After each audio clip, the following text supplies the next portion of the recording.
الله أكبر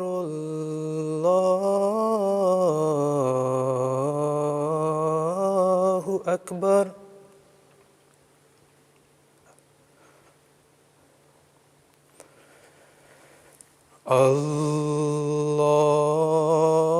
الله أكبر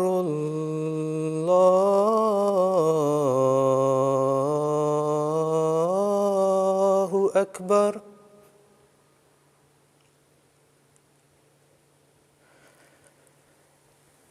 أشهد أن لا إله إلا الله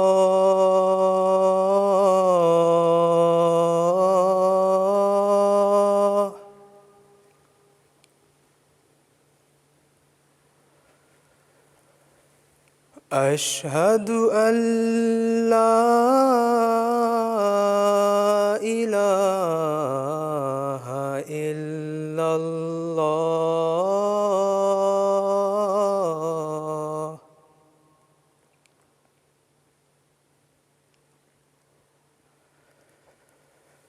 أشهد أن محمدًا رسول الله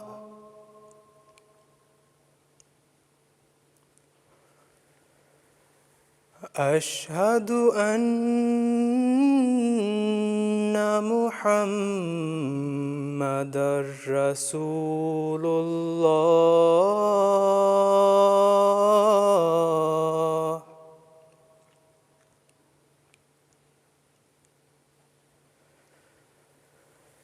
حي على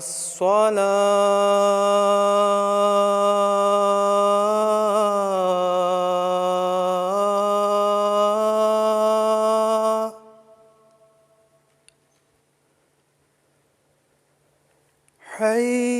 حي على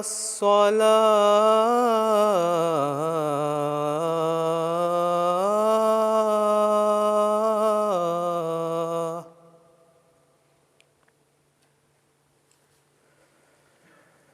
حي على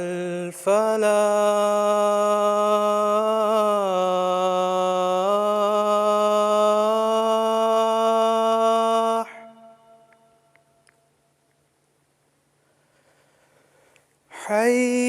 حي على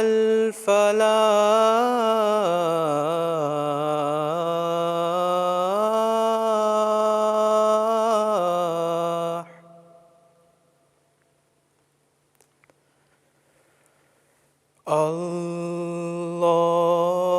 الله أكبر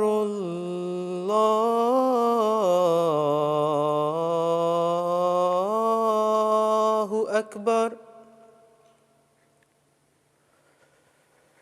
لا إله إلا الله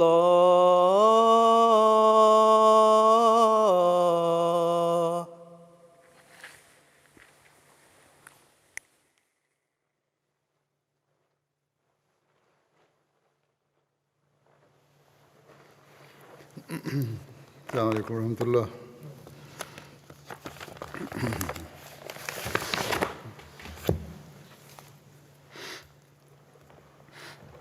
أشهد أن لا إله إلا الله وحده لا شريك له وأشهد أن محمدًا عبده ورسوله أما بعد فأعوذ بالله من الشيطان الرجيم بسم الله الرحمن الرحيم الحمد لله رب العالمين الرحمن الرحيم مالك يوم الدين إياك نعبد وإياك نستعين اهدنا الصراط المستقيم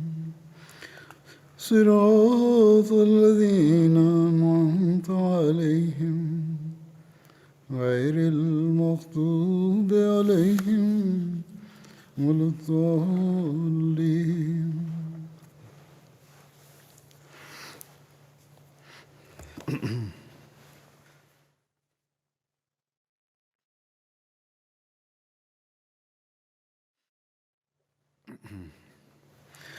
بیس فروری کا دن جماعت میں پیش گوئی مسلم موت کے حوالے سے یاد رکھا جاتا ہے. اس تعلق میں آج میں کچھ کہوں گا. کل 20 فروری ہے. یہ ایک لمبی پیش گوئی ہے. مختلف خصوصیات اس میں بیان ہوئی ہیں جو حضرت مسیح موعود علیہ الصلوۃ والسلام کے موعود بیٹے سے متعلق ہیں،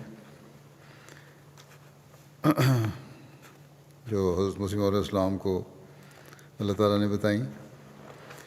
آج میں اس میں سے ایک پہلو کہ وہ علوم ظاہری و باطنی سے پر کیا جائے گا کے بارے میں حضرت مسلم موعود رضی اللہ عنہ کی اپنی تحریرات، تقاریر وغیرہ کے حوالے سے کچھ بیان کروں گا. اس میں کچھ حد تک اس پیش گوئی کا ایک پہلو کہ وہ سخت ذہین و فہیم ہوگا، اس کا بھی اظہار ہو جاتا ہے.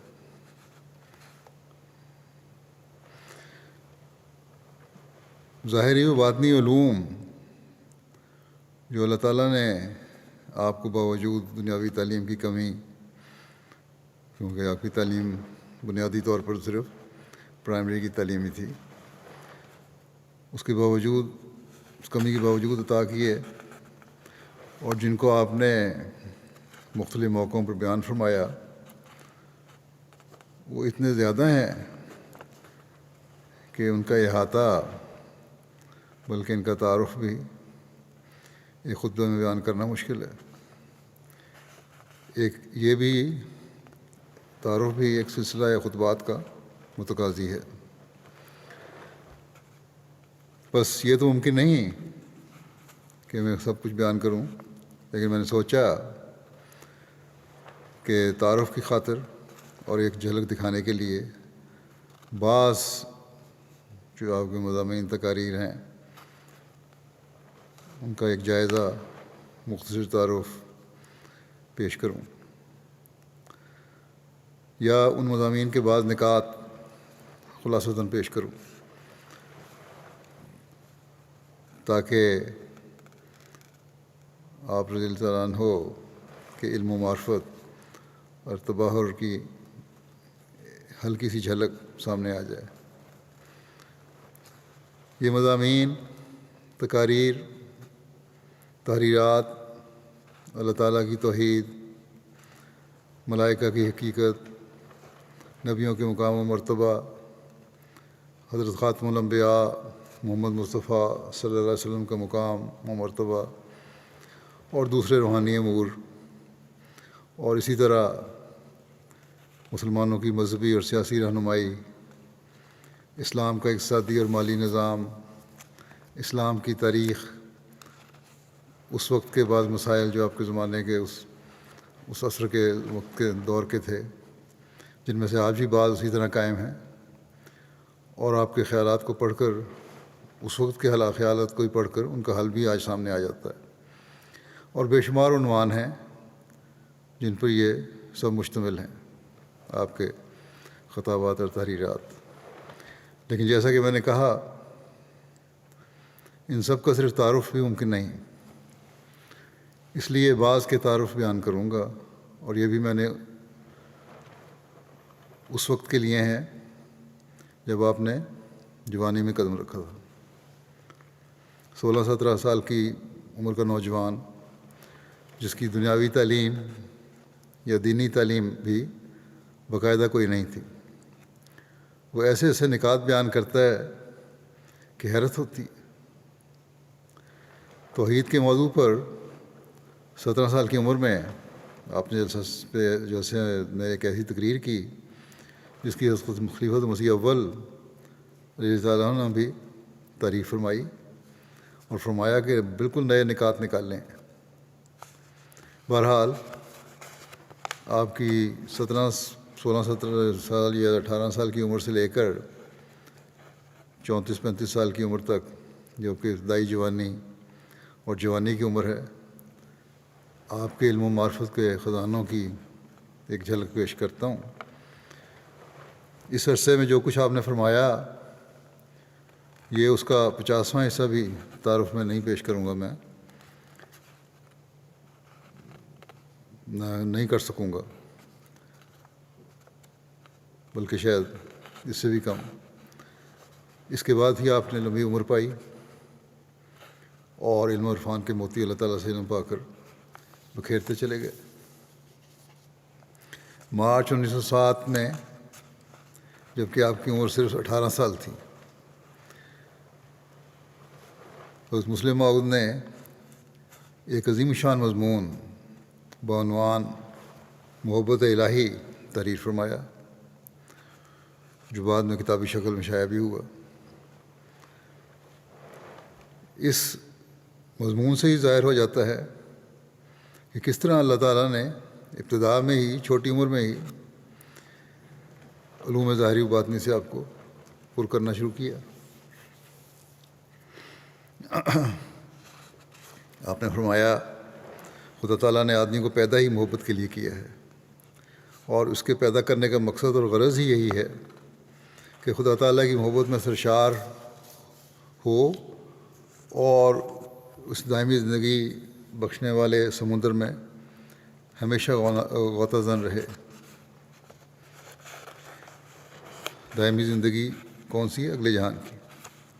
محبت ہی کے نتیجے میں انسان گناہوں سے بچتا ہے اور درجات میں ترقی کرتا ہے، اور محبت ہی خدا شناسی کا موجب بنتی ہے۔ بدون محبت انسان کو خدا تعالیٰ کی حقیقت اور معرفت نصیب ہو ہی نہیں سکتی۔ آپ نے فرمایا پس ضروری ہوا کہ گناہوں سے بچنے کے لیے اور ترقی درجات کے لیے ہم اپنا تعلق خدا تعالیٰ سے بڑھائیں اور اپنے دل میں وہ اخلاص اور وہ محبت پیدا کریں جس سے کہ ہم خدا تعالیٰ کے قریب ہو جائیں، اور ہم ایک سورج کی طرح ہوں جس سے دنیا روشنی پکڑتی ہو۔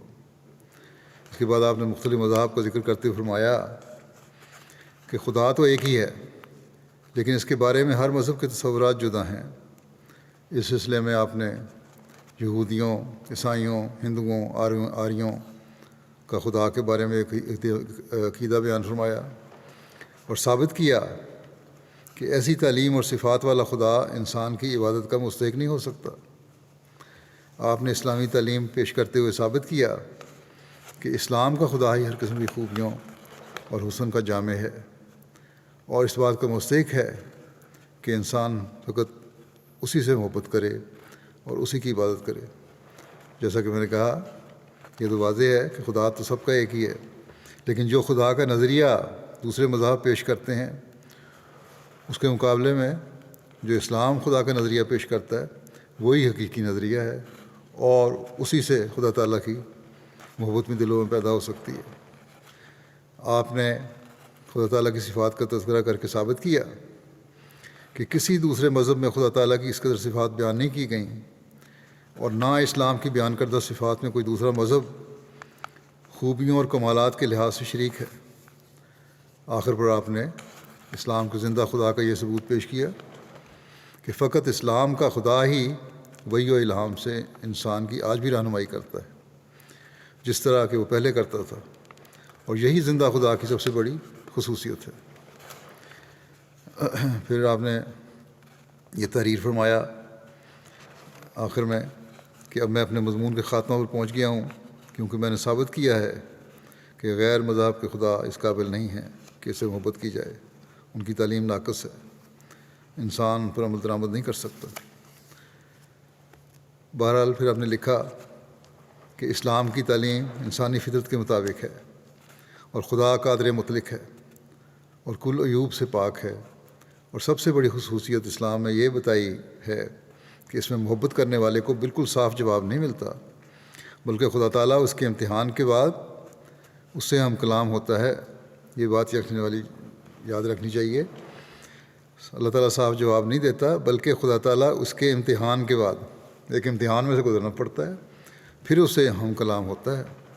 اور اس محبت کی گرمی کو جو کہ محبت کرنے والے کے دل میں ہر ایک چیز کو جلا رہی ہوتی ہے، اپنے تسکین دہ کلام سے ٹھنڈا کرتا ہے اور اس سوزش اور جلن کو دور کرتا ہے جو کہ جواب کے نہ ملنے سے وبا ہوتی ہے، اور اس طرح محبت اور بھی چمک اٹھتی ہے، اور اس کے دل میں ایک جوش پیدا ہوتا ہے کہ میں خدا کے اور بھی قریب ہو جاؤں، اور اس طرح بڑھتے بڑھتے وہ یہاں تک نزدیک ہو جاتا ہے کہ خدا تعالیٰ اس کی نسبت فرماتا ہے کہ انت منی و انا منکا، یعنی تو مجھ سے ہے اور میں تجھ سے ہوں۔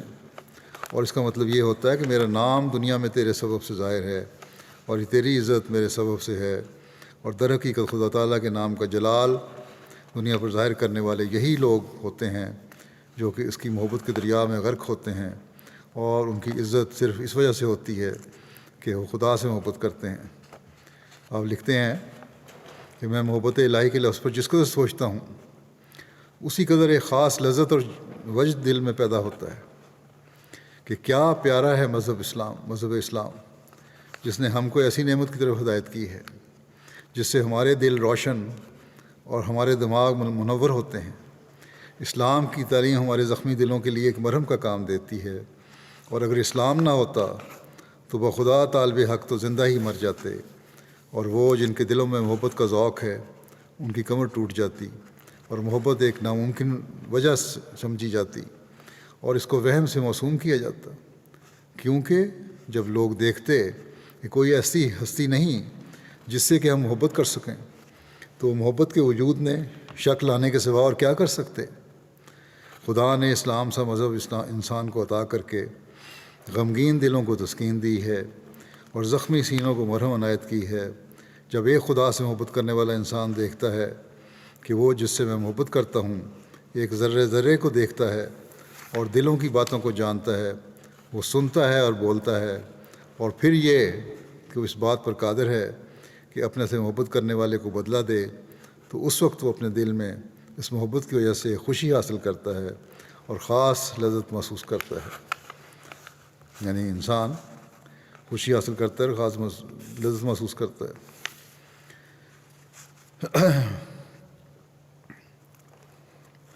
حضرت مسلم موعود نے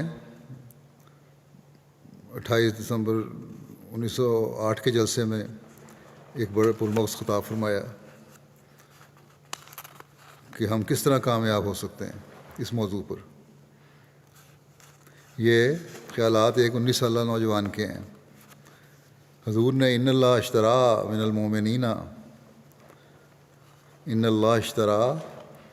المومنین انفسہم و اموالہم بان لہم الجنہ وبشر المومنین، جہاں تک جو آیت ہے توبہ کی 111-12 پوری آیت، دونوں آیات بشر المومنین تک یہ تلاوت کی، اور اس کے بعد فرمایا ہر ایک شخص کو یہ سوچنا چاہیے کہ خدا نے مجھے کیوں پیدا کیا ہے، اور جب کہ مرنا ہر ایک انسان کے لیے ضروری ہے، تو دیکھنا یہ ہے کہ مرنے کے بعد کیا ہوگا۔ جب اس چند روزہ زندگی کے لیے انسان اس قدر کوشش کرتا ہے اور تدبیریں کام میں لاتا ہے، تو کیا اس لامحدود زندگی کے لیے کوئی ضرورت نہیں؟ یعنی اگلے جہان کی زندگی جو لامحدود ہے اس کے لیے کوئی ضرورت نہیں، اور کیا ہمیں اس کے لیے کچھ بھی تیاری نہیں کرنی چاہیے؟ بڑا اہم سوال ہے۔ قرآن کریم کی تعلیم کی روشنی میں وضاحت کرتے ہیں آپ کہ انسان ایک ذرا سا سودا کرنے لگے تو بڑی احتیاط کرتا ہے اور ہمیشہ وہی خریدتا ہے جو مفید اور نفع رساں ہو۔ بس کیسا افسوس ہے اس پر جو ایسی تجارت نہ کرے جس میں لاکھوں کا نہیں، کروڑوں کا نہیں، بلکہ غیر محدود نفع ہے۔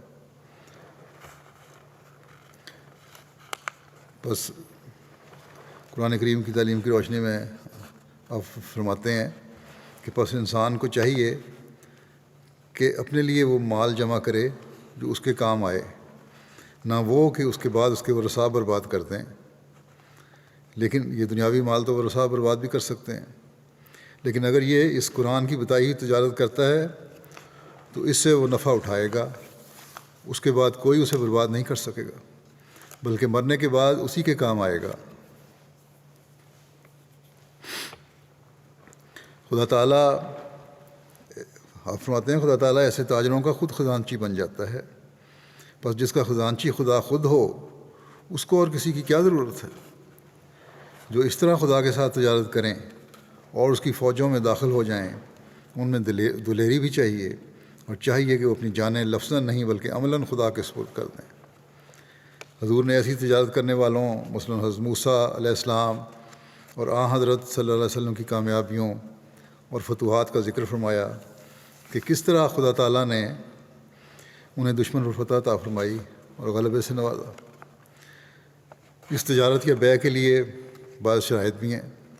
یہ نمبر 1 یہ کہ انسان ہر وقت اپنے گناہوں کی معافی مانگتا رہے اور اس طرح اپنے دل کے زنگ کو دور کرتا ہے معافی مانگنے سے۔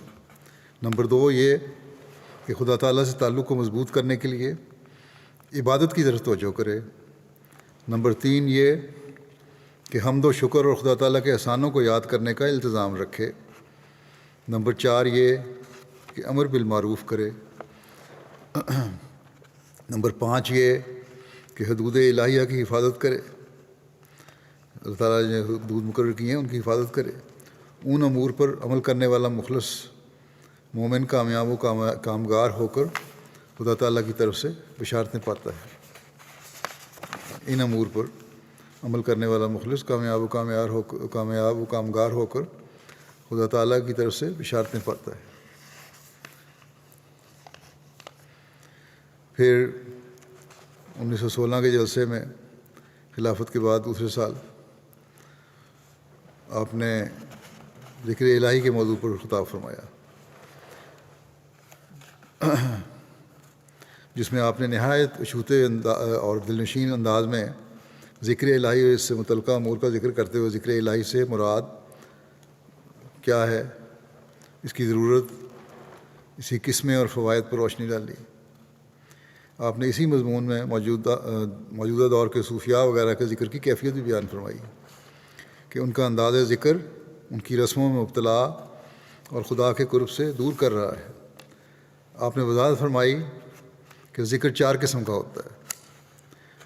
پہلا ذکر نماز ہے، دوسرا قرآن کریم کا پڑھنا ہے، تیسرا اللہ تعالیٰ کی صفات کا بیان کرنا ہے اور ان کی تکرار اور اقرار کرنا اور اس کی تفصیل اپنی زبان سے بیان کرنا، چوتھا خدا تعالیٰ کی صفات کو علیحدگی اور تنہائی میں بیان کرنا، غور کرنا اور لوگوں میں بھی اس کا اظہار کرنا۔ اسی تسلسل میں آپ نے ذکر الہی کو مقبول بنانے کے لیے ذرائع اور ذکر الہی کے خاص اوقات بھی بیان فرمائے کہ کیا کیا اوقات ہیں، کیا ذریعے ہیں۔ اسی خطاب میں آپ نے مقام محمود تک پہنچانے والے ذکر یعنی نماز تہجد میں باقاعدگی کی تاکید بھی فرمائی اور اس کے التزام و اہتمام کے 1 درجن سے زائد طریقے بتلائے کہ کس طرح ہم باقاعدگی سے پڑھ سکتے ہیں۔ اور اسی طرح نماز میں توجہ قائم رکھنے کے لیے آپ نے قرآن و حدیث کی روشنی میں 22 طریق بیان فرمائے اس جگہ، اور آخر میں حضور نے ذکر الہی کے 12 عظیم الشان فوائد بھی بیان فرمائے۔ اس تقریر کے دوران ایک قابل ذکر بات یہ بھی ہوئی کہ دوران تقریر ایک غیر احمدی صوفی صاحب نے وہاں بیٹھے ہوئے سن رہے تھے، آئے ہوئے تھے جلسے میں، انہوں نے رکا بھیجا حضرت مسلم موعود کو کہ آپ کیا غضب کر رہے ہیں، اس قسم کا ایک نقطہ جو ہے جو آپ نکات بیان کر رہے ہیں، اس قسم کا تو ایک نقطہ صوفیاء کرام 10 سال خدمت لے کر بتایا کرتے تھے کہ جو ان کی خدمت کرتا تھا 10 سال انسان ان کے ساتھ رہتا تھا، پھر بتاتے تھے ایک نقطہ۔ آپ نے ایک وقت میں یہ سارے نقطے بیان کر دیے، آپ نے ایک مجلس میں سارے رازوں پہ پردہ اٹھا دیا، یہ کیا غضب کر دیا آپ نے۔ ربوبیت باری تعالیٰ کائنات کی ہر چیز پر محیط ہے، پٹیالہ میں آپ نے یہ خطاب فرمایا، جس کا خلاصہ اس طرح ہے کہ 9 اکتوبر 1917 کو پٹیالہ میں یہ تقریر آپ نے فرمائی، اور اللہ تعالیٰ کی ہستی، اسلام اور قرآن کریم کی صداقت اور حضرت مسیح موعود کی سچائی کو صفت ربوبیت کے حوالے سے ثابت کیا۔ حضور نے فرمایا کہ اللہ تعالیٰ کی صفات اس کی ہستی کا ثبوت ہیں۔ صفات الہیہ پر غور کرنے اور ان زبردست قدرتوں کا مشاہدہ کرنے سے جن کا ظہور ہمیشہ ہوتا رہتا ہے، ماننا پڑتا ہے کہ ضرور ایک زبردست عالم، دانا اور رحیم و کریم ہستی موجود ہے۔ حضور نے فرمایا کہ سورہ فاتحہ جو ام القرآن ہے، اس میں ان 4 صفات کو بیان کیا گیا ہے جو تمام صفات کا خلاصہ ہیں، اور جن پر غور کرنے سے انسان ہر قسم کی بد اعتقادیوں اور بد عملیوں سے بچ سکتا ہے۔ مثلا پہلی صفت رب العالمین ہے۔ اللہ تعالیٰ اس کی صفت ربوبیت کا تعلق تمام مخلوقات سے ہے۔ ہر چیز اس کی ربوبیت سے فیض یاب ہو رہی ہے۔ تو خدا تعالیٰ کا رب العالمین ہونا یہ بات تسلیم کرنے پر مجبور کرتا ہے کہ جس خدا نے جسم کی ربوبیت اور ترقی کے لیے اعلیٰ درجے کے سامان کیے ہیں، اس نے روح کی زندگی کے لیے بھی ضرور سامان کیے ہوں گے جو جسم کی نسبت زیادہ قیمتی ہے۔ چنانچہ فرماتا ہے وَإِن مِّن أُمَّةٍ إِلَّا خَلَا فِيهَا نَذِيرٌ، ہر قوم میں اللہ تعالیٰ کے نبی آئے ہیں جو انسانوں کی تربیت اور روحانی ربوبیت اور ترقی کا سامان کرتے رہے۔ آخر پر اللہ تعالیٰ نے حضرت محمد مصطفیٰ صلی اللہ علیہ وسلم کو مبعوث فرمایا، جنہیں دنیا کی تمام اقوام اور زمانوں کی اصلاح کے لیے بھیجا، چونکہ آپ کے ذریعے شریعت کی تکمیل کر دی گئی ہے۔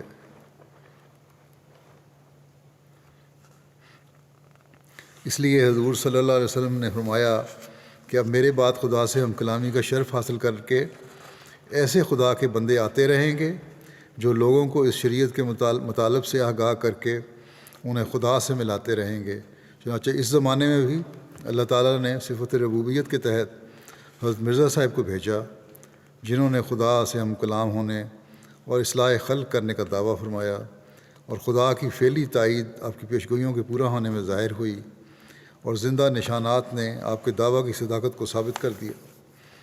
آخر میں حضور نے فرمایا کہ اسلام ہی ایک ایسا مذہب ہے جو زندہ خدا کو پیش کرتا ہے، اور اس میں زندگی کا ثبوت مل رہا ہے۔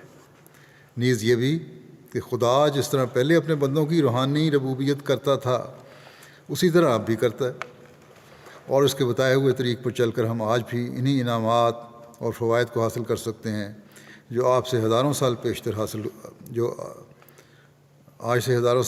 حاصل ہوئے تھے۔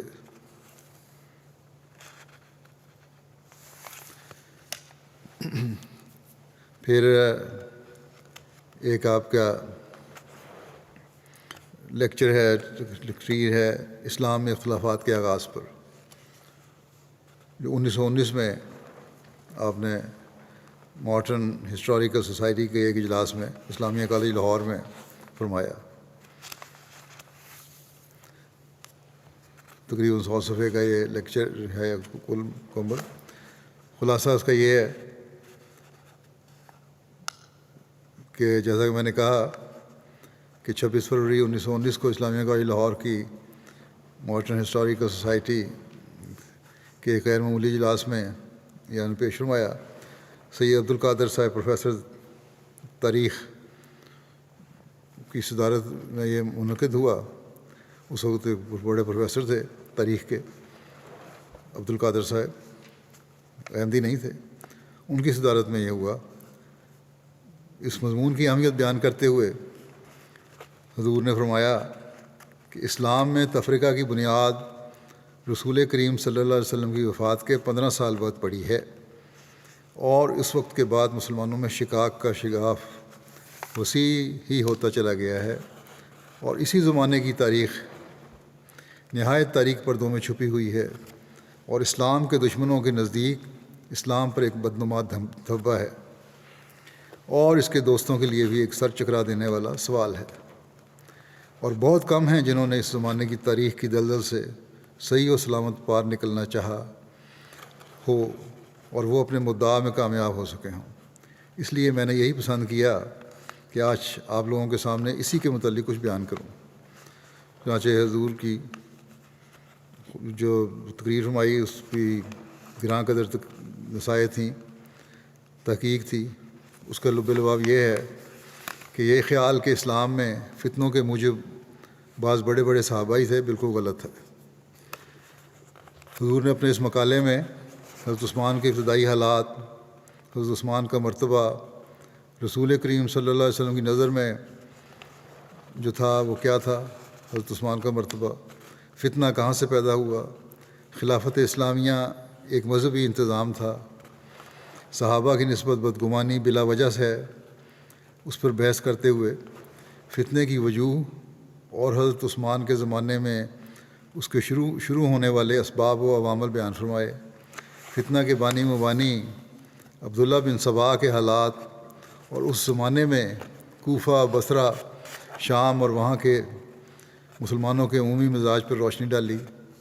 حضرت عثمان پر یہ بھی اعتراض کیا جاتا ہے کہ انہوں نے اپنی مرضی سے ایسے امراء مقرر کر دیے تھے جو اس فتنے کا باعث بن رہے تھے۔ حضور اس کے متعلق اپنی رائے دیتے ہوئے فرماتے ہیں کہ غرض جو لوگ تحقیق کے لیے بھیجے گئے تھے وہ نہایت عظیم الشان اور بے تعلق لوگ تھے، اور ان کی تحقیق پر کسی شخص کو اعتراض کی گنجائش حاصل نہیں۔ بس ان تینوں صحابہ کا ما ان دیگر آدمیوں کے، یعنی حضرت عثمان نے جو بھیجے تھے مختلف جگہوں پہ تحقیق کے لیے، فرمایا کہ ان تینوں صحابہ کا ما ان دیگر آدمیوں کے جو دوسرے بلاد میں بھیجے گئے تھے متفقہ فیصلہ کر دینا کہ ملک میں بالکل امن و امان ہے، ظلم و تعدی کا نام و نشان نہیں، حکام عدل و انصاف سے کام لے رہے ہیں، ایک فیصلہ ہے جس کے بعد کسی شک کی گنجائش نہیں رہتی، اور صاف معلوم ہوتا ہے کہ یہ سب فساد چند شریر النفس آدمیوں کی شرارت اور عبداللہ بن سبا کی انگیخت کا نتیجہ تھا، ورنہ حضرت عثمان اور ان کے نواب ہر قسم کے اعتراضات سے پاک تھے، یعنی ان کے جو عامل مقرر کیے گئے تھے، گورنر تھے۔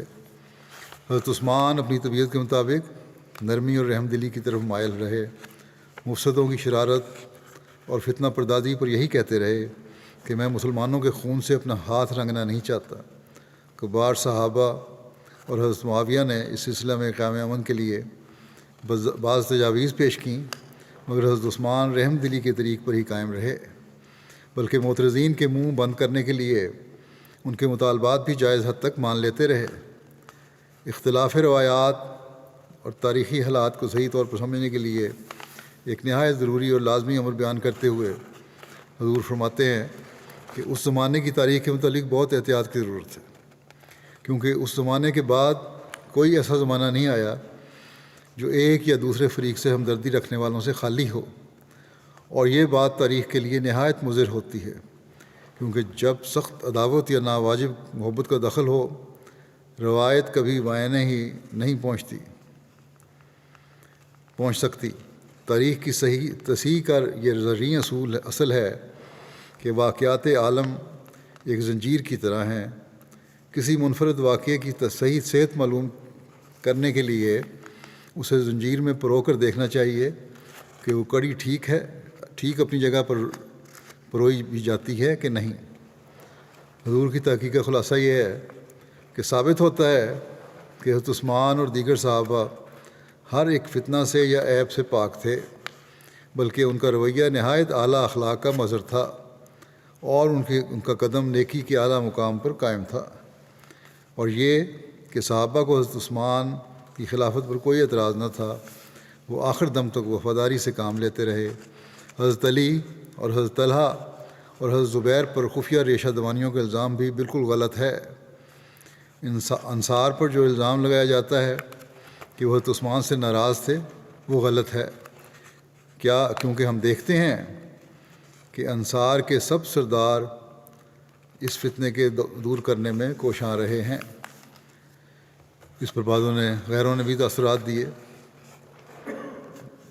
اس کی پہلی اشاعت پر سید عبدالقادر صاحب M A professor Islamia college Lahore نے تمہید یہ فرمائی، جس میں لکھا کہ فاضل باپ کے فاضل بیٹے حضرت مرزا بشیر الدین محمود احمد صاحب کا نام نامی اس بات کی کافی ضمانت ہے کہ یہ تقریر نہایت عالمانہ ہے.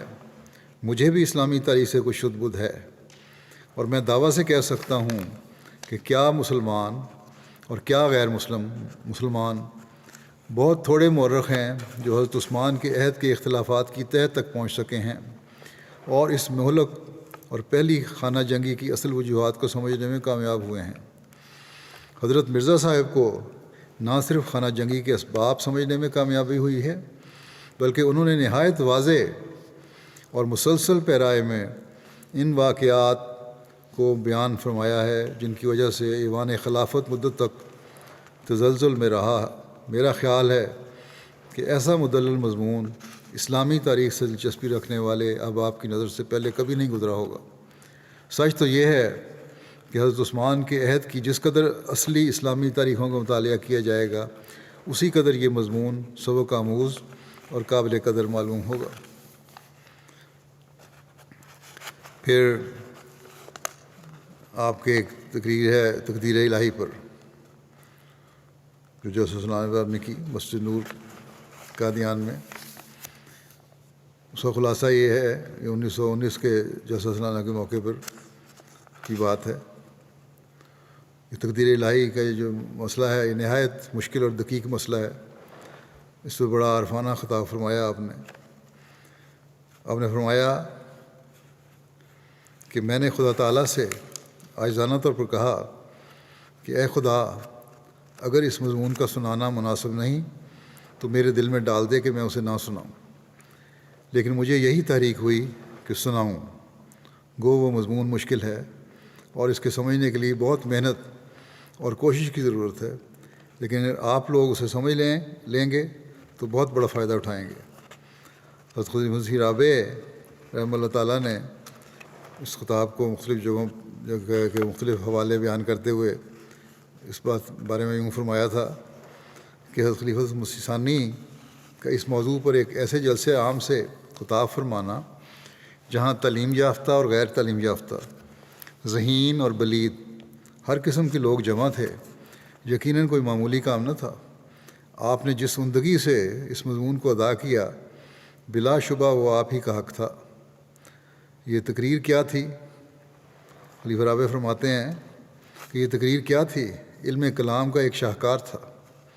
مسئلہ قضاء و قدر کی اہمیت اور آن حضرت صلی اللہ علیہ وسلم کے ارشادات بیان کرنے کے بعد آپ نے اس موضوع پر اظہار خیال فرمایا کہ مسئلہ تقدیر پر ایمان اور وجود باری تعالیٰ پر ایمان لانا لازم و ملزوم ہے. اس کے بعد آپ نے قضاء و قدر کے متنازع فی نظریات پر بحث فرما کر آن حضور صلی اللہ علیہ وسلم کے بعض ارشادات میں تطبیق فرمائی، اور اس کے بعد مسئلہ تقدیر کے نہ سمجھنے کے نتیجے میں انسان کو جو بڑی بڑی ٹھوکریں لگی ہیں ان کا ذکر فرمایا. پھر وحدت الوجود کے عقیدے کی غلطیاں ظاہر کرتے ہوئے 6 قرآنی آیات سے نہایت لطیف اور ٹھوس دلائل پیش کر کے اس عقیدے کا رد فرمایا. بعد ازاں اس کی دوسری انتہا کو بھی غلط ثابت فرمایا اور اس خیال کی بدلائل تردید کی کہ خدا گویا کچھ نہیں کر سکتا اور جو کچھ بھی ہے وہ تدبیر ہی ہے. علم الہی اور تقدیر الہی کو غلط ملت کرنے کے نتیجے میں انسانی فکر نے جو ٹھوکریں کھائی ہیں اس کا نہایت عمدہ تجزیہ کر کے اس مسئلے کو خوب نکھارا ہے. پھر خلیفہ مسیح رابع فرماتے ہیں یہ تقریر تقدیر الہی کے مسئلے پر ہر پہلو سے بحث کرتی ہے اور مختلف قدیم و جدید اعتراضات کے جوابات بھی اس میں دیے گئے ہیں. تقدیر کے ذکر میں آپ نے 7 روحانی مقامات کا ذکر بھی فرمایا ہے جو تقدیر الہی کے مسئلے کو صحیح معنوں میں سمجھ کر اس کے تقاضے پورے کرنے کے نتیجے میں انسان کو مل سکتے ہیں. تو یہ بہرحال یہ پڑھنے والی ہے. تقدیر الہی کے بارے میں سوال لوگ کرتے رہتے ہیں، ان کو یہ پڑھنی چاہیے. پھر ایک مسلمانوں کی رہنمائی کے لیے ایک موقع پر آپ نے جو نصائح فرمائیں معاہدہ ترکیہ اور مسلمانوں کا آئندہ رویہ، اس کے عنوان سے الہ آباد میں خلافت کمیٹی کے تحت کانفرنس ہوئی تھی. اس میں یہ بیان فرمایا اس کا خلاصہ یہ ہے کہ جنگ عظیم اول کے بعد فاتح اتحادی ممالک نے دولت عثمانیہ سے صلح کی جو شرائط طے کیں وہ انتہائی ذلت آمیز تھیں۔ ان کی روح سے سلطنت ترکی کے حصے بکھرے کر دیے گئے تھے، اس کی بحری و بری اور ہوائی افواج نہایت محدود کر دی گئیں اور اس پر بعض اور کڑی پابندیاں بھی لگا دی گئیں۔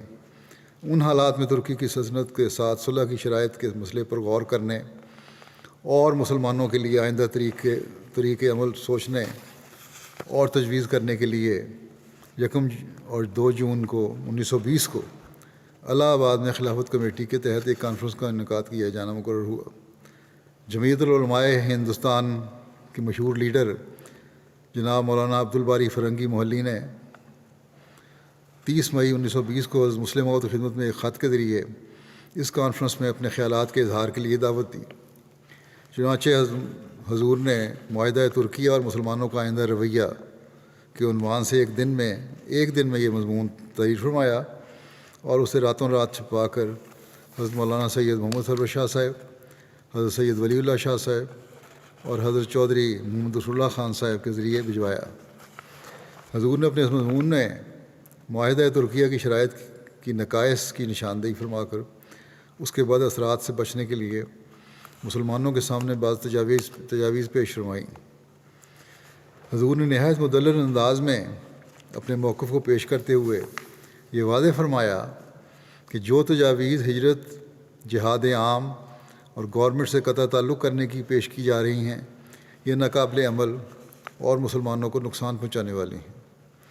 حضور نے اپنی طرف سے یہ تجویز فرمائی کہ مسلمان متفق اللسان ہو کر، یعنی ایک زبان ہو کر، اتحادی حکومتوں پر یہ واضح کر دیں کہ چونکہ انہوں نے ترکوں سے صلح کی شرائط اپنے تجویز کردہ قواعد کے خلاف رکھی ہیں اور اس معاہدے میں مسیحی تعصب دکھائی دیتا ہے، نیز ان شرائط میں سرمایہ داروں کیپٹلسٹ کے مفادات کو مد نظر رکھا گیا ہے، لہٰذا مسلمان اس فیصلے کو ناپسند کرتے ہیں اور اسے تبدیل کرنے کی اپیل کرتے ہیں۔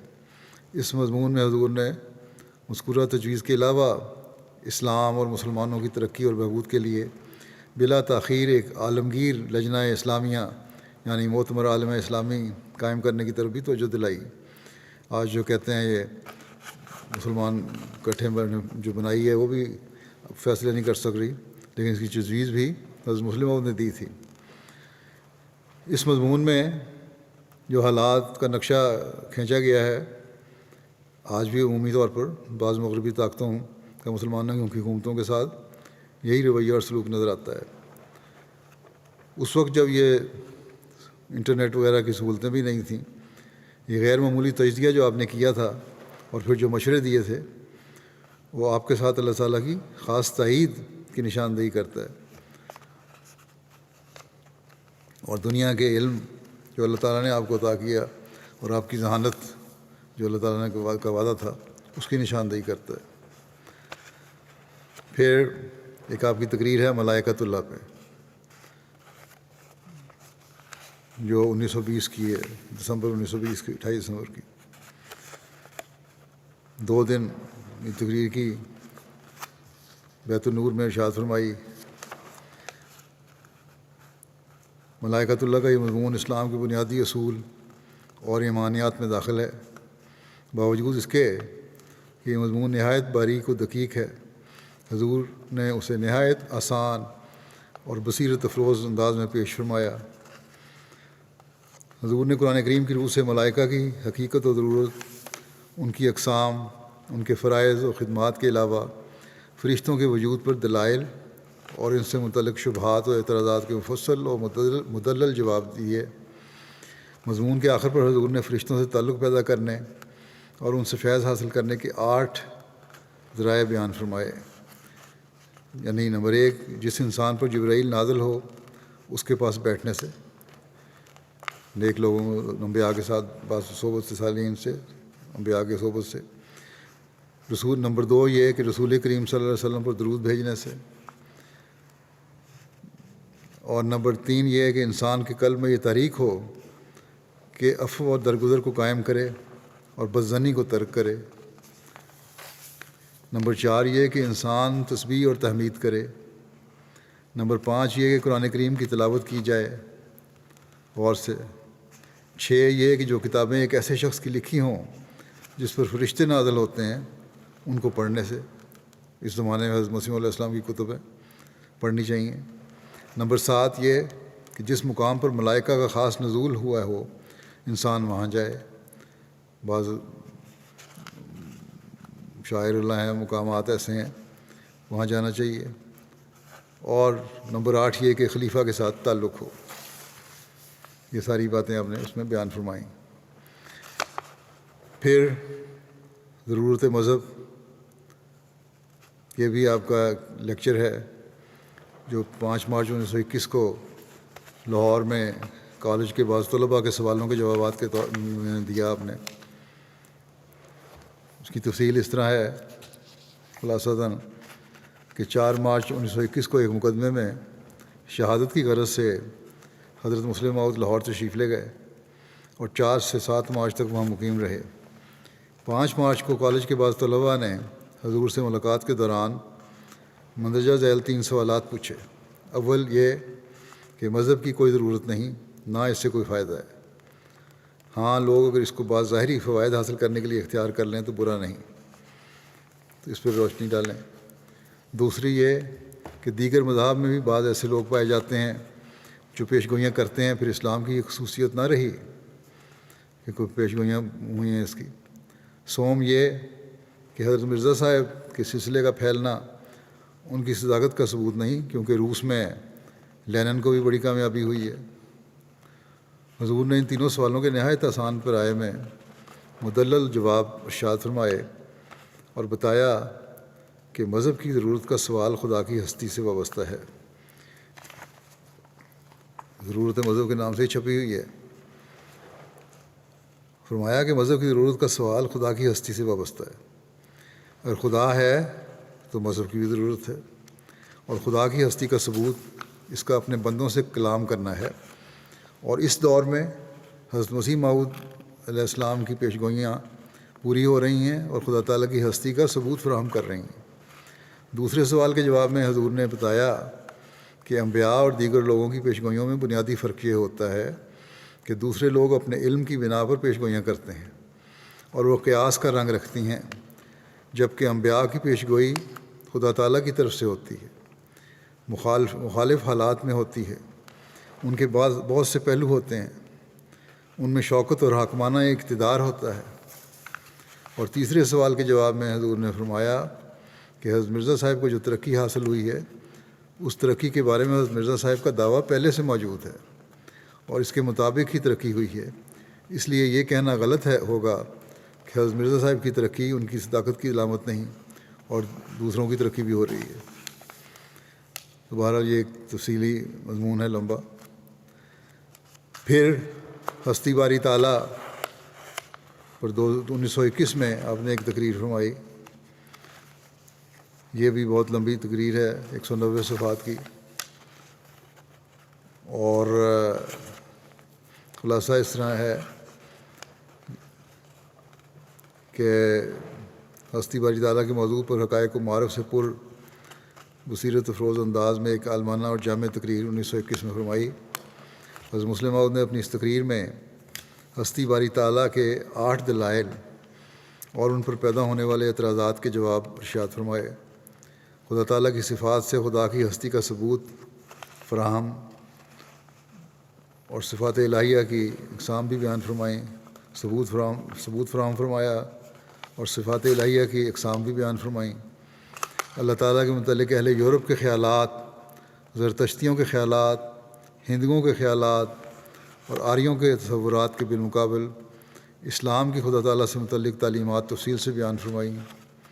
علاوہ ازیں حضور نے اپنی اس تقریر میں شرک کی تعریف اور اس کی اقسام بیان کرتے ہوئے ان کا رد بیان فرمایا اور رویت الہی، رویت کے مدارج و درجات، اس کے فوائد اور اس رویت کے حصول کے طریق و ذرائع بھی بیان فرمائے۔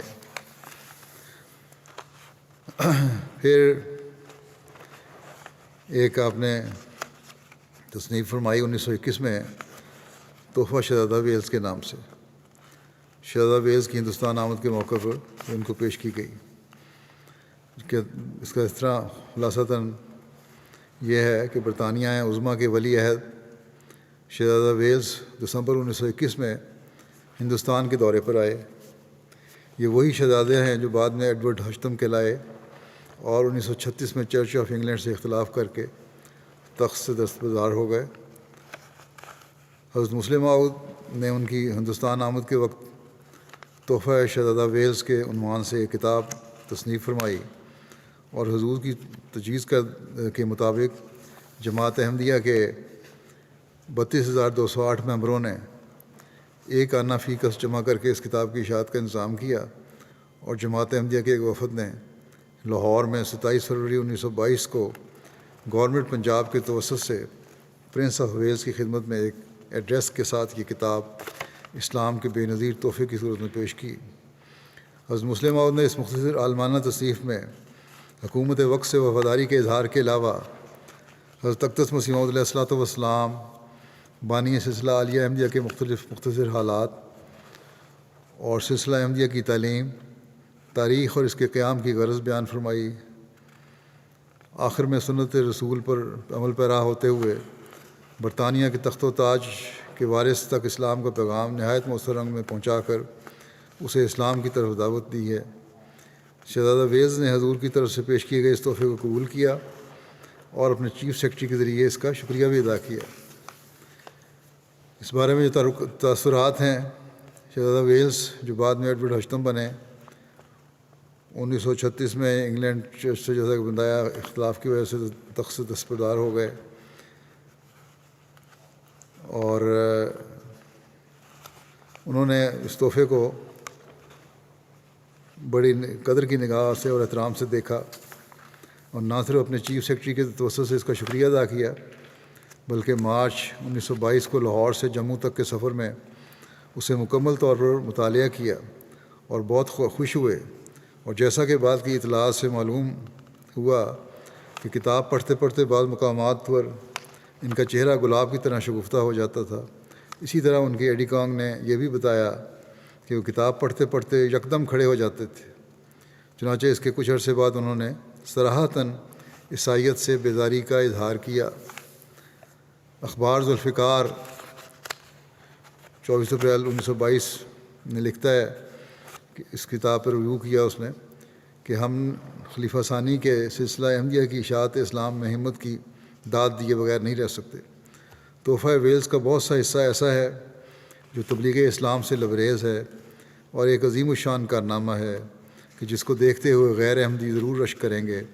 یہ ضروری ہے کہ ہم اخبار نویسی کے میز پر تعصب کی مالا گلے سے اتار کر رکھ دیتے ہیں۔ اس واسطے اس تحفے کو دیکھ کر ہم اشش کر اٹھے۔ اس تحفے میں فاضل مصنف نے سنت رسول صلی اللہ علیہ وسلم پر پورا عمل کیا ہے۔ دعوت اسلام کو بڑی آزادی اور دلیری کے ساتھ برطانیہ کے تخت و تاج کے وارث تک پہنچا دیا ہے۔ یہ دوسری بات ہے کہ اسلام کے کسی فرقے کا کوئی فرد یا موجودہ زمانے کا کوئی شورش پسند اخبار حسد اور بغض کی راہ سے اس تحفے پر کوئی حملہ کرے۔ ہمیں اس تحفے میں کوئی ایسا مقام دکھائی نہیں دیا جس میں خوشامد سے کام لیا گیا ہو۔ ہاں، بعض مقامات ایسے ہیں جس میں مرزا غلام احمد صاحب آن جہانی کے ابتدا سے آخر تک مختصر سے حالات لکھے ہیں، لیکن وہ واقعات امن پسندی اور حکومت کی وفاداری کا اظہار ہیں۔ یہ ظاہر ہے کہ بدامن اور شورش پسند فرقے کو کبھی خدا دوست نہیں رکھتا اور تباہ اور برباد کر دیتا ہے۔ اسی طرح پنجاب کے ایک نیم سرکاری اخبار سول اینڈ ملٹری گزٹ نے اب لکھا 1922 18 اپریل کی اشاعت میں کہ یہ تسلیم کرنا ہی پڑتا ہے کہ نہایت قابلیت اور علمیت کے ساتھ اپنے دلائل کو آسن رنگ میں پیش کیا گیا ہے، قطع نظر اس کے کہ اس کی وسیع غرض ایک تبلیغی کوشش ہے۔ خواہ پرنس آف ویلز احمدی ہوں یا نہ ہوں، اس میں شک نہیں کہ اس کتاب کی قدر و قیمت میں اور ان لوگوں کے لطف میں کمی نہیں ہو سکتی جو مذہب میں اور خاص کر ہندوستان اور برطانیہ کے بے شمار مذاہب میں دلچسپی رکھتے ہیں۔ بیرونی دنیا پر بھی اس کتاب نے گہرا اثر ڈالا۔ مغربی ممالک میں تو اس نے تبلیغ اسلام کا ایک نیا راستہ کھول دیا۔ چنانچہ ویانا جو آسٹریا کا کیپٹل ہے، وہاں کے ایک پروفیسر نے جو 3 زبانوں کا ماہر تھا، پڑھ کر بے حد خوشی کا اظہار کیا اور افسوس کیا کہ وہ بوڑھا ہو گیا ہے، ورنہ دنیا بھر میں اس کی اشاعت کرتا۔ حضرت مفتی محمد صادق صاحب نے امریکہ سے لکھا کہ اس کتاب نے امریکہ کو بہت متاثر کیا ہے، بلکہ ایسا معلوم ہوتا ہے گویا امریکہ کے علمی تقاضوں کے مطابق یہ کتاب لکھی گئی ہے۔ مغربی ممالک کے علاوہ افریقہ میں بھی اس کا اثر ہوا، چنانچہ نیروبی کے اخبار لیڈر نے لکھا کہ گو میں عیسائی نہیں مگر عیسائیوں کے گھر پیدا ہوا ہوں اور ان کے لٹریچر کو خوب سمجھتا ہوں، لیکن جو کچھ مجھے اس کتاب سے حاصل ہوا ہے اور جو میں نے حاضر اٹھایا ہے اسے بیان نہیں کر سکتا۔ اس کتاب کا لکھنے والا گو مسلمان ہے، لیکن شبہ غالب ہے کہ وہ عیسائیوں میں سالہ سال تک رہا ہے اور ان کے لٹریچر کو اس نے غور سے پڑھا ہے، ورنہ یہ بہت مشکل ہے کہ وہ عیسائیوں کو ایسی پتے کی باتیں اس دھڑلے سے سنائے۔ آج تک کوئی ایسی کتاب میری نظر سے نہیں گزری جو مذہبی بنیاد پر لکھی گئی ہو اور تعصب سے مبرہ رہی ہو۔ اس شان کی یہ پہلی کتاب ہے۔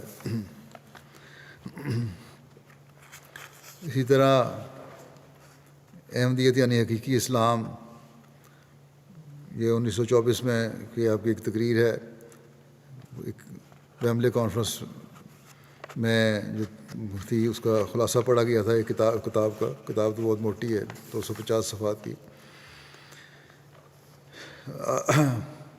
1924 میں یہ ویمبلے کانفرنس منعقد ہوئی تھی اور دنیا کے تمام مذاہب کی چوٹی کے علماء کو دعوت دی گئی کہ وہ اپنے اپنے مذہبی خوبیوں کے بارے میں لیکچر دیں۔ اس میں حضرت مسلم موعود کو بھی شرکت کی دعوت دی گئی۔ حضرت مسلم موعود نے اس کانفرنس کے لیے احمدیت یعنی حقیقی اسلام کے نام سے 24 مئی تا 6 جون 2 ہفتے سے بھی کم عرصے میں ایک ضخیم کتاب تصنیف فرمائی۔ پھر اس کا خلاصہ حضرت مسلم موعود کی موجودگی میں حضرت چودھری محمد حسن اللہ خان صاحب نے اس کانفرنس میں پڑھ کر سنایا۔ یہ لیکچر ایسا منفرد اور اچھوتا تھا کہ عیسائیت کے بڑے بڑے لیڈر بھی بے اختیار بول اٹھے کہ بلا شبہ اس مضمون میں جو خیالات بیان کیے گئے ہیں وہ تربیت اور دلائل اور اپنی خوبی و حسن کے لحاظ سے اچھوتے اور منفرد ہیں۔ چنانچہ اس لیکچر کے ذریعے خدا نے احمدیت یعنی حقیقی اسلام کا پیغام دنیائے مذہب کے بڑے بڑے لیڈروں کو اس طرح پہنچانے کا موقع دیا کہ وہ بھی اسلام کی حقانیت کا اقرار کرنے پر مجبور ہو گئے۔ اس کتاب میں حضرت مسلم موعود نے اسلام کی حسین تعلیم کی مختلف جہات پر نہایت شاندار انداز میں روشنی ڈالی۔ سب سے پہلے آپ نے سورہ صافات کی آیات سے یہ ثابت کیا کہ یہ جو مذہبی کانفرنس منعقد ہو رہی ہے، اس قسم کی کانفرنسوں کا انعقاد کی خبر آج سے 1300 سال پہلے قرآن مجید نے دے دی تھی۔ اس کے بعد آپ نے جماعت احمدیہ کا تعارف کروایا اور دلائل قاطعہ سے ثابت کیا کہ احمدیت اور حقیقی اسلام ایک ہی چیز کا نام ہے۔ اس کے بعد آپ نے مذہب کے 4 مقاصد بیان کیے۔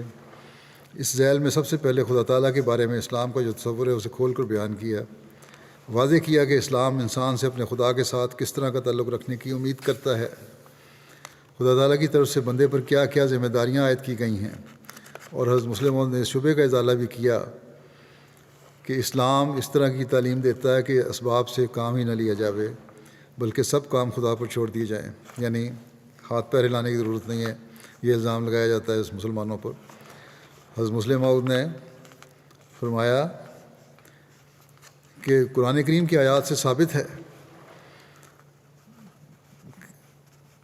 کہ اسلام ہرگز ہی تعلیم نہیں ہے، اسلام کی ہرگز ہی تعلیم نہیں ہے، بلکہ اسلام کی تعلیم تو یہ ہے کہ اسباب سے بھرپور کام لیا جائے، جو ذرائع ہیں ان کو استعمال کیا جائے، پھر خدا پر توکل کیا جائے۔ توکل ہرگز ترک اسباب کا نام نہیں ہے۔ توکل کرنا تو ترک اسباب کا نام نہیں ہے، بلکہ اس امر پر یقین کا نام ہے کہ خدا تعالیٰ ایک زندہ خدا ہے۔ پھر حضرت مسلم موعود نے اس امر پر روشنی ڈالی کہ اس وقت صرف اسلام ہی ہے جو انسان کو خدا تعالیٰ سے ملا سکتا ہے، کیونکہ اسلام کا یہ دعویٰ ہے کہ جو بھی اسلام کی بتائی ہوئی تعلیم کے مطابق عمل کرتے ہوئے خدا سے اس وصال کی تڑپ رکھے، خدا ضرور اس کو مل جاتا ہے۔ حضرت مسلم موعود فرماتے ہیں کہ اس شعبے کا ازالہ صرف اسلام ہی کرتا ہے کہ اس کی تعلیم پر چل کر ایسے لوگ پیدا ہوتے رہتے ہیں جو کہ صفات الہیہ کے مظہر ہوتے ہیں، اور جو پہلے خود اپنی ذات پر صفات الہیہ کا پرتاؤ ڈالتے اور پھر دوسروں کو اس کا نشان دکھاتے ہیں، اور ہستی باری کا کامل عرفان بخشتے ہیں۔ چنانچہ اس زمانے میں اللہ تعالیٰ نے اس غرض کے لیے کہ لوگ اس کے وجود کو پہچانیں اور شک و شبہ کی زندگی سے پاک ہوں، حضرت مسیح موعود کو بھیجا تھا۔ اس کے بعد حضرت مسلم موعود نے اخلاق کی مختلف جہات کے بارے میں تفصیل سے بحث کی ہے اور ثابت کیا ہے کہ اسلام کی اخلاقی تعلیم بھی سب سے کامل ہے اور کوئی دوسرا مذہب اس کا مقابلہ کر ہی نہیں سکتا۔ پھر آپ نے اخلاق حسنہ کے اصول اور اخلاق سیئہ سے بچنے کے ذرائع کے بارے میں تفصیل سے روشنی ڈالی ہے اور اخلاق کی درستگی کے بارے میں اسلام کی جو تعلیم ہے اس کو بیان کیا ہے۔ اس کے بعد آپ نے تمدن کے بارے میں اسلام کی تعلیم بیان کی ہے اور نہایت لطیف پیرائے میں اخلاق اور تمدن کے فرق کو واضح کیا ہے۔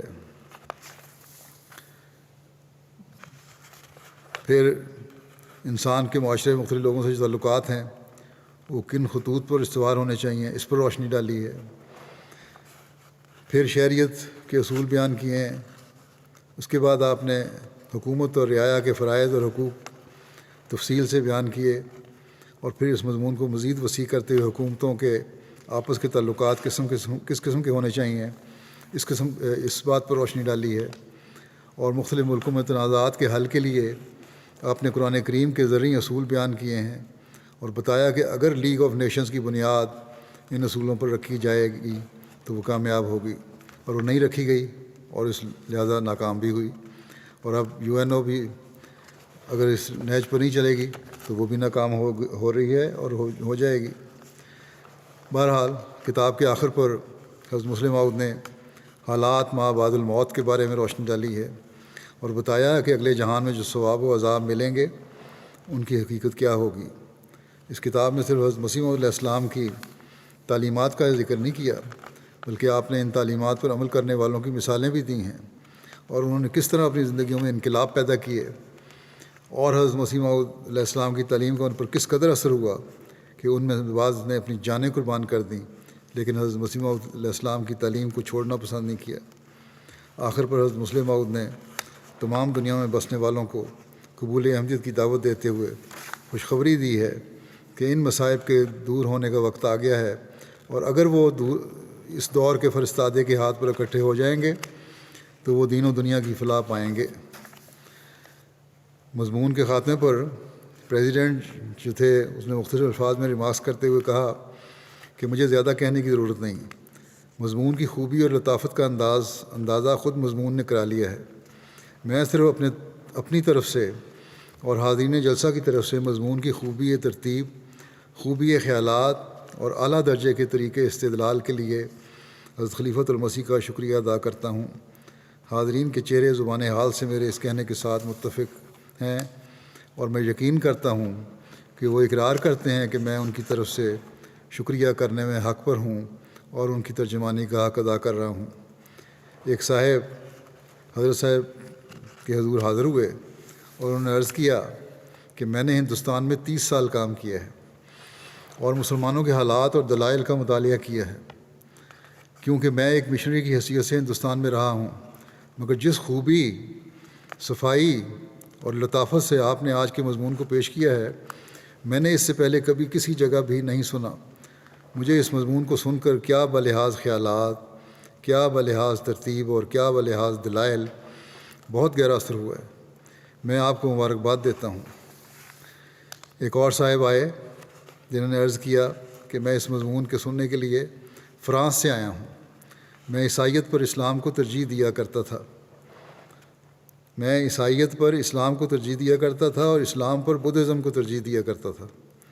اب جب کہ میں نے آپ کا مضمون بھی سن لیا ہے اور بدھزم کو بھی سنا ہے، میں یہ تسلیم کرتا ہوں کہ واقعی اسلام ہی سب سے بالا تر مذہب ہے۔ جس خوبی اور جس خوش اسلوبی سے آپ نے اسلام کو پیش کیا اس کا کوئی دوسرا مذہب مقابلہ نہیں کر سکتا۔ میرے دل پر اب اس کا گہرا اثر ہے۔ اور بھی بہت سارے ریمارکس ہیں۔ پھر مسز شارپلز کہ وہ بھی اس کانفرنس کی سیکرٹری ہیں، اس نے چودھری صاحب سے کہا کہ میں آپ کو مبارکباد دیتی ہوں کہ لوگ آپ کے بڑے مشکور ہیں۔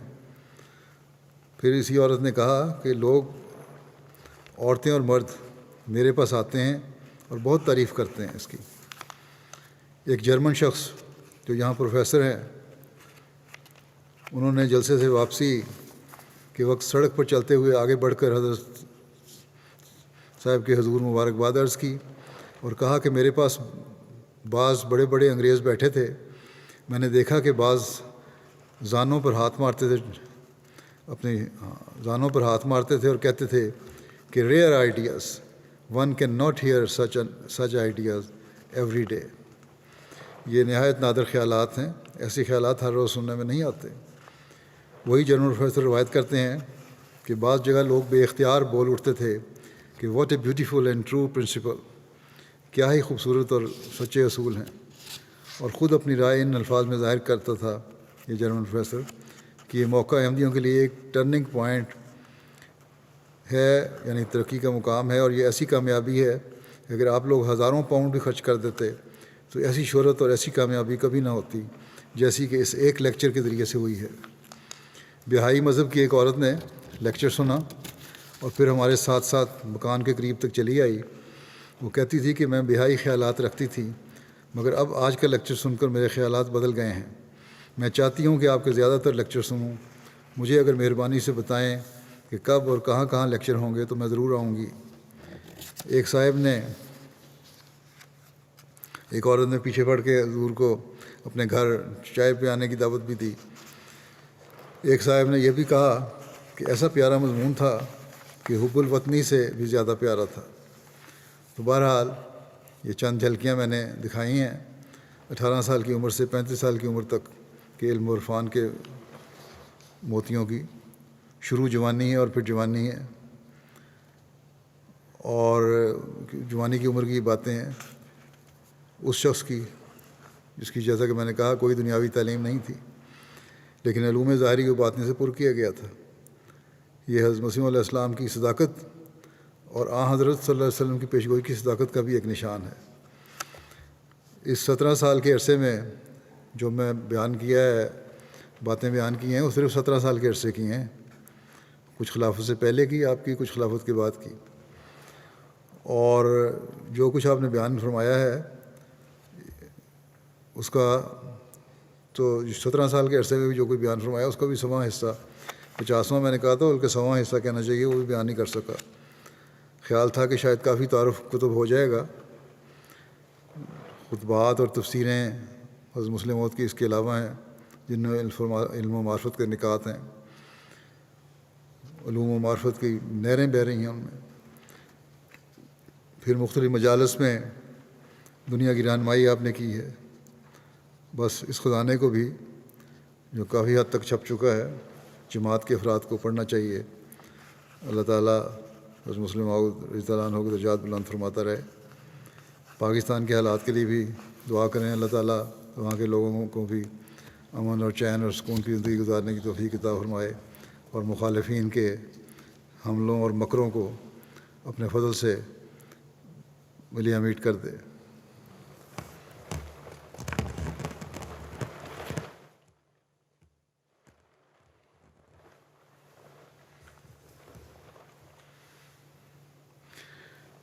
الحمد لله نحمده ونستعينه ونستغفره ونؤمن به ونتوكل عليه ونعوذ بالله من شرور أنفسنا ومن سيئات أعمالنا. من يهده الله فلا مضل له ومن يضلله فلا هادي له. ونشهد أن لا إله إلا الله ونشهد أن محمدا عبده ورسوله. عباد الله رحمكم الله، إن الله يأمر بالعدل والإحسان وإيتاء ذي القربى وينهى عن الفحشاء والمنكر والبغي يعظكم لعلكم تذكرون. اذكروا الله يذكركم وادعوه يستجب لكم ولذكر الله أكبر.